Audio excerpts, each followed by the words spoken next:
Hi viewers, என்ன பண்ணுறீங்க? நல்லா இருக்கீங்களா? எப்படி இருக்கீங்க? வாங்க யூஸ்ஃபுல் ஐடியாவுக்கு போகலாம். வாங்க நம்ம சேனலில் என்னென்ன பண்ண போகிறோம் பார்க்க. யூஸ்ஃபுல் தேவையில்லாத பொருட்களை வச்சு தான் நம்ம பண்ணிக்கிட்டு இருக்கோம். வாங்க நம்மளுடைய வீடியோக்குள்ளே போகலாம். வாங்க வாங்க மறக்காமல் நம்ம சேனலுக்கு சப்ஸ்கிரைப் பண்ணிக்கிறீங்க, பெல் பட்டனை கிளிக் பண்ணுங்க. வாங்க போகலாம். நம்ம என்ன பண்ண போகிறோம்னு பார்க்கலாம். இன்றைக்கி அரிசி மாவு வச்சு என்னமோ பண்ண போகிறாப்லையா? வாங்க போவோம். சுத்தம் பண்ண போகிறாப்லையா? வாங்க போவோம் வீடியோக்குள்ளே. நான் தான் டோனி கூப்பிட்றேன். வாங்க யூஸ்ஃபுல் ஐடியாக்களை போகலாம். வாங்க நண்பர்களே, வாங்க போவோம். யூஸ்ஃபுல் ஐடியாவில் என்ன தான் யூஸ் பண்ணுறாங்கன்னு பார்ப்போம். வாங்க போகலாம். அதுக்கு முன்னாடி மறக்காமல் சப்ஸ்கிரைப் பண்ணிக்கிறீங்க, பெல் பட்டனை கிளிக் பண்ணுங்கள். வாங்க வீடியோக்குள்ளே போகலாம். லைக் பண்ணுங்கள், கமெண்ட் பண்ணுங்கள், ஷேர் பண்ணுங்கள் நண்பர்களே. வாங்க போவோம். ஹலோ வணக்கம் நண்பர்களே. இன்றைக்கி நம்ம தான் ஒரு சேனலில் என்ன பண்ண போகிறோம்னா வெங்கல சாமான் வளர்க்குறத பற்றி பார்க்க போகிறோம். ஃபஸ்ட்டு வந்து மகாலட்சுமியான உப்பு எடுத்துக்கிறோம். ஒரு கப்பு அளவுக்கு உப்பு நல்லா பார்த்துக்கிறீங்க. உப்பு எடுத்துருக்கேன். கல்லுப்பு எடுத்துக்கிறேங்க. கல்லுப்பு எடுத்துக்கிட்டிங்கன்னா இன்னும் ரொம்ப மெதுவாக இருக்கும். இப்போ வந்து நம்ம என்ன செய்ய போகிறோம் அப்படின்னா, இப்போ இந்த கல்லுப்பு எடுத்துக்கிறேன். இந்த கல்லுப்பு வந்து அரிசி மாவுலாம் எடுத்துக்கிறேன். இப்போ தேவையான பொருள் என்ன செய்ய போகிறோம்னு தெரியாமல் நீங்கள் உப்பு எடுக்கிறீங்க அப்படின்னு பார்க்குறீங்களா? உப்பு வந்து நம்ம என்ன செய்யறோம்னா வெண்கல சாமான். இப்போ வந்து வெண்கல சாமான்கள் வந்து விளக்குறது எப்படி அப்படின்னா, வெண்கல சாமான் வந்து வேகமாக இப்போ எப்படின்னா நம்ம போய் ஊற வச்சு அதை விளக்கிக்கிட்டு அது கொஞ்சம் டென்ஷன் ஆகி நம்மளுக்கு போட்டு ரொம்ப ஜாமான் கிடக்கும். கோயில் சாமான் அல்லது வீட்டில் உள்ள வெண்கல சாமான்கள் எல்லாம் கிடக்கும், அப்படியே கிடக்கு. அப்படிங்கிறதுக்காக தான் இதை நான் வந்து உங்களுக்கு ஈஸியாக சொல்லித்தர போகிறேன். இதை நான் யூஸ் பண்ணிக்கிட்டு இருக்கேன். இப்போ கொஞ்ச நாளாக வந்து இந்த ஐடியா எனக்கு தோணுச்சு, அதனால் நான் செஞ்சுக்கிட்டு இருக்கேன். இதை நான் செய்கிறதுனால இன்னமும் பளபளப்பாக இருக்குது.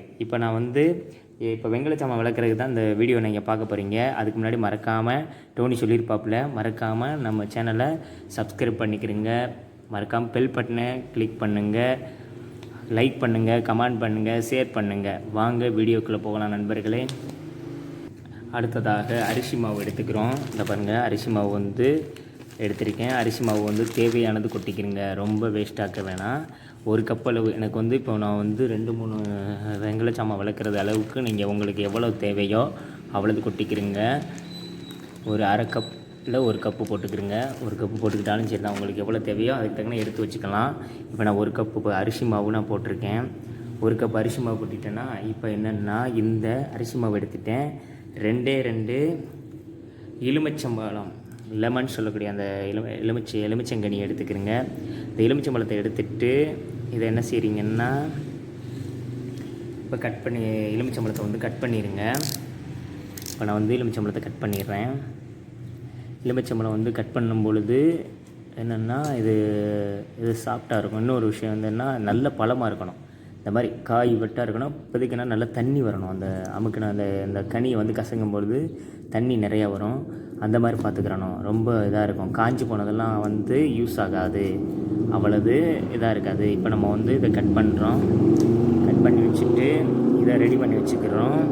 அடுத்தது என்ன பண்ண போகிறோம்னா, கொஞ்சோண்டு உபுதி எடுத்துக்கிறேங்க. ஏன் நாங்கள் எலுமிச்சம்பழம் அரிசி மாவுலேயே போயிருமே, உப்புலேயே போயிடும் அப்படிங்கிறது எனக்கு தெரியும். உப்புலேயும் அரிசி மாவுலேயும் போயிடும். ஆனால் வந்து எலுமிச்சம்பழம் எடுத்துக்கிட்டோம், அடுத்து விபூதி எடுத்துக்கிட்டால் அந்த இது கருக்காது.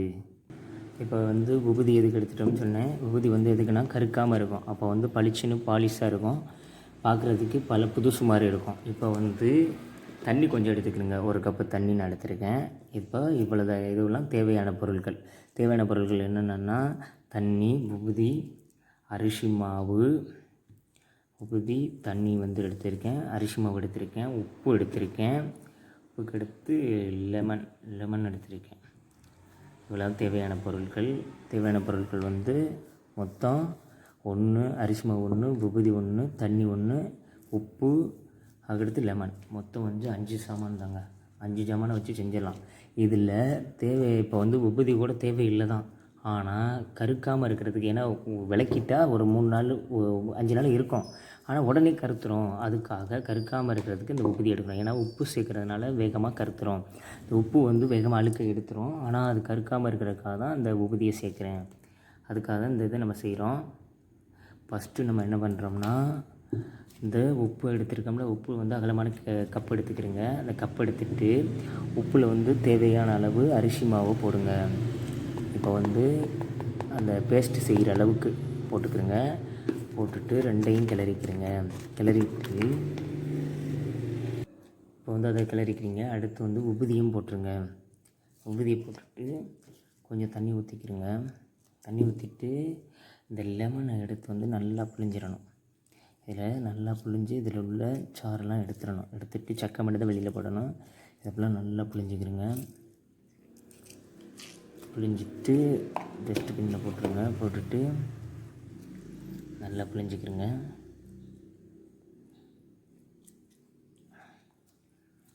இப்போ நல்லா புழிஞ்சிட்டோம்னா இன்னமும் அதனுடைய கரை எடுக்கிற தன்மை இதில் வந்து பவர் அதிகம். அந்த எலுமிச்சம்பழத்துக்கு வந்து ஃபஸ்ட்டு கிளாஸில் சொல்லலாம். இப்போ இதில் வந்து புளியிலே செய்யலாம். புளி சேர்த்துக்கலாம் எலுமிச்சம்பழத்துக்கு பதில். ஆனால் இருந்தாலும் புளியை விட எலுமிச்சம்பழத்துக்கு என்னென்னா அந்த இன்னும் பளிச்சுன்னு ஊட்டக்கூடிய சக்தி வந்து அழுக்குகளையும் அந்த நீக்கக்கூடிய தன்மை வந்து அதிகமாக இருக்குது. சிட்ரிக் அமிலம் சொல்லுவோம்ல, அது மாதிரி சிட்ரிக் அமிலம் வந்து அமிலத்தன்மை வந்து அதிகமாக இருக்கிறதுனால இது வேகமாக அந்த இதை வந்து அழுக்க எடுத்துரும். இந்த மாதிரி பேஸ்ட்டு செஞ்சுக்கிறேங்க. இப்போ வந்து இதை கலக்கும் பொழுது இந்த பேஸ்ட்டு வந்து இன்னும் திக்காக இருக்கணும். அப்போ திக்காக இருந்தால் நான் விளக்குறதுக்கு நல்ல பளிச்சுன்னு அழகாகவும் இருக்கும். அந்த மாதிரி திக்காக இருக்கணும். இன்னமும் தண்ணியாக தான் இருக்குது. இன்னும் கொஞ்சம் மாவு போட்டுக்கிறேங்க. இப்போ வந்து மாவு வந்து பத்தலைன்னா கொஞ்சம் போட்டுக்கிறேங்க. போட்டுட்டு நல்லா கிளறிக்கிறேங்க. நல்லா கிளறிட்டு 10 நிமிஷம் ஊற வச்சுருங்க. 10 நிமிஷம் ஊற வச்சிங்கன்னா அது வந்து பேஸ்ட் வந்து நல்லாயிருக்கும். அப்போ தேய்க்கிறதுக்கு அந்த பொருளுடைய இது வந்து பளபளன்னு இருக்கும். அதுக்காக தான் நம்ம ஊற வைக்கிறோம். நல்லா திக்காக பேஸ்ட்டாக செஞ்சு வச்சுக்கிறோங்க. திக்காக பேஸ்ட்டாக செஞ்சு வச்சிட்டிங்கன்னா ரொம்ப யூஸ்ஃபுல்லாக இருக்கும். இப்போ இது தனியாக எடுத்து வச்சுக்கோங்க. இப்போ பாருங்கள், இது வந்து இன்னும் அழுக்காக தான் இருக்குது. இங்கே பாருங்கள் பின்னாடி எவ்வளோ அழுக்காக இருக்குன்னு, எவ்வளோ கரையாக இருக்குதுன்னு பாருங்கள். அடுத்து இந்த மணி எடுத்து வச்சுக்கோங்க. இந்த மணி வந்து எவ்வளோ அழுக்காக இருக்குதுன்னு பாருங்கள். இதை பளபளன்னு ஆக்க போகிறோம். அவ்வளோதான் மெத்தடு. பளபளன்னு ஆக்குறதுக்கு தான் இப்போ தேய்க்க போகிறோம். இதுக்கு வந்து ஒரு பேசன் எடுத்துக்கங்க கழுவுறதுக்கு. ஏன்னா எல்லாம் நனைஞ்சிரும். அதுக்காக இந்த இதை எடுத்துக்கிறேன். இப்போ இந்த தட்டு எடுத்து வச்சுருக்கேன். இதில் எடுத்து வச்சுட்டு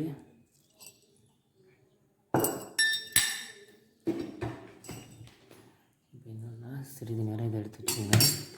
எடுத்து வச்சுட்டு இப்போ இந்த மாவு எடுத்து இது வந்தது இப்படி தேய்ங்க. கொஞ்சம் பிசு பிசுன்னு இருந்தாலும் கொஞ்சம் லைட்டாக தண்ணி தொட்டுக்கிறோங்க. தண்ணி தொட்டுட்டு தேய்ச்சி பாருங்கள். எவ்வளோ பளபளன்னு போகுதுன்னு பாருங்கள். கையினால் தேய்ச்சாவே எவ்வளோ பளபளன்னு போகுது. அதுதான் மேஜிக்.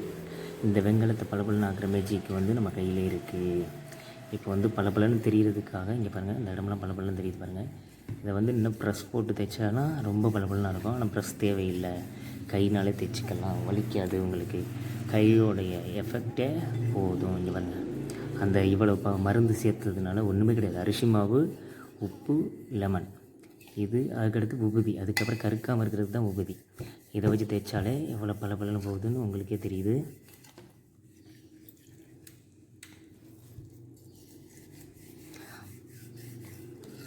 எவ்வளோ பளபளன்னு இருக்குதுன்னு பார்த்தீங்களா?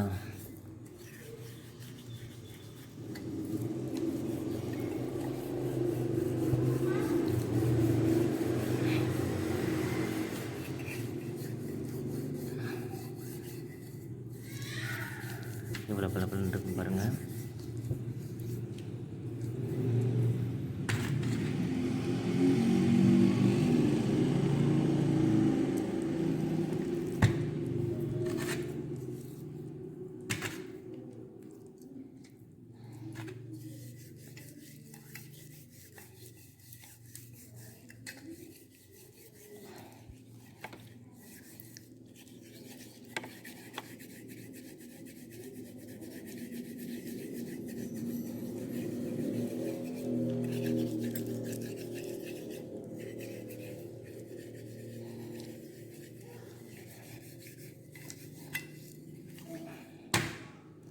இப்போ பாருங்கள், தண்ணி மேலே ஊற்றுறேன்.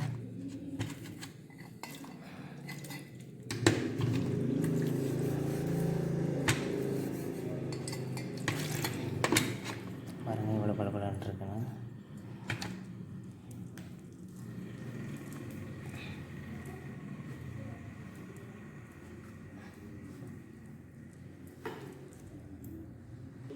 இது ஒரு வெள்ளை பாஞ்ச் ஏதாவது எடுத்துக்கோங்க. இதை வந்து இப்படியே தொடச்சிக்கோங்க.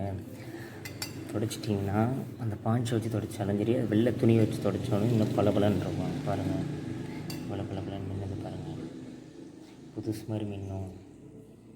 இதுதான் இதனுடைய டெக்னிக்கல்.